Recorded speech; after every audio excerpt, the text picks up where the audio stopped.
Tim O'Malley with Tim Priester outside the Goog following Brian Kelly's Tuesday press conference. We are in our unwitting greenout as a result of Saturday's victory over Michigan. And Ball State week, Brian Kelly mentioned this is a nameless, faceless opponent, but what they learned from Michigan were three things: what they did well, what they need to improve on, and what they learned. Yeah, and what they did well was they were accountable and responsible, and I think that was pretty obvious from watching their performance. And Brian Kelly, I thought, made some really good comments about he understood that, during the week. What they learned, you got to finish against Michigan. I know there was a lot of talk about they took their foot off the pedal. I don't really think that was true. They had opportunities through the passing game in the second half and didn't take advantage of them.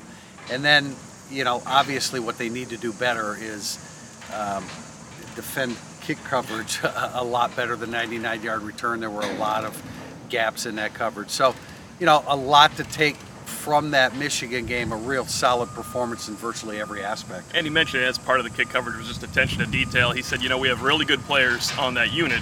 They just got a little ahead of themselves and just did not maintain what he's often called competitive focus.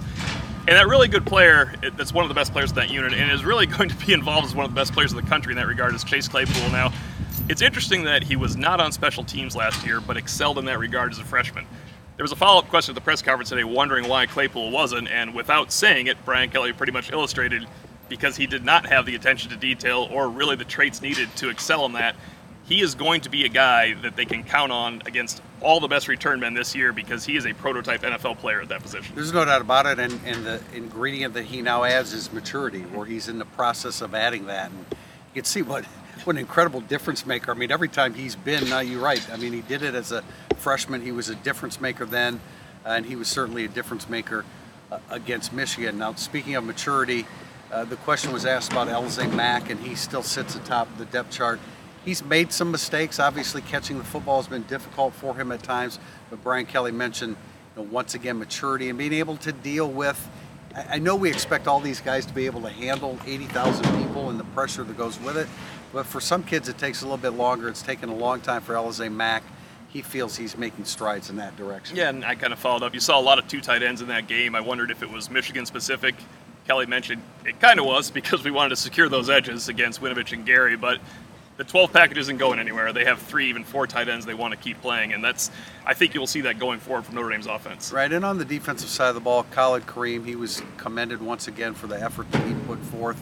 Notre Dame did not have a defensive lineman that had 8 tackles in a game last year, as many as 8 tackles, and Kareem had that. They listed him at 9, but I think they took one away when they studied the game film. But, the performance of Kareem, the performance of Alohi Gilman, speaking of maturity, a guy that comes in that you knew would have the maturity to really contribute. And I asked about Dalen Hayes because we really didn't ask a whole lot about him. He's really happy with the progress that he's making. By him being fundamentally sound and assignment sound, when he stays in his lane, he makes the other people around him better pass rushers.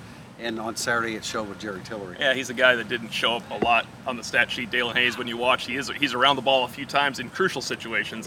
He flushes Patterson from the pocket and Tillery gets a sack. He cuts off a running angle and Tillery gets a sack at the goal line. Right. There's those type of things that really help a defense that, as Brian Kelly likes to say, plays 1 in 11. You're 1 of 11 players, and that's really how they have to continue doing it. If this defense holds teams to 2 touchdowns or fewer, that is their calling card. If they keep doing that, they have the offense that can win a lot of games. Yeah, and they certainly have the personnel to do that. One area where they didn't rotate really at all on Saturday was at linebacker. Asmar Bilal played probably his best game in Notre Dame uniform. There were some glitches along the way, but he did some really good things. And as we know, Coney and Tranquil are really, really solid, great college inside linebackers. Brian Kelly did say that Shane Simon is a guy who's been working at Rover. They're going to cross-train him at Buck to see if they can get him on the field a little bit more, one spot or the other. You should see some backup linebackers this week.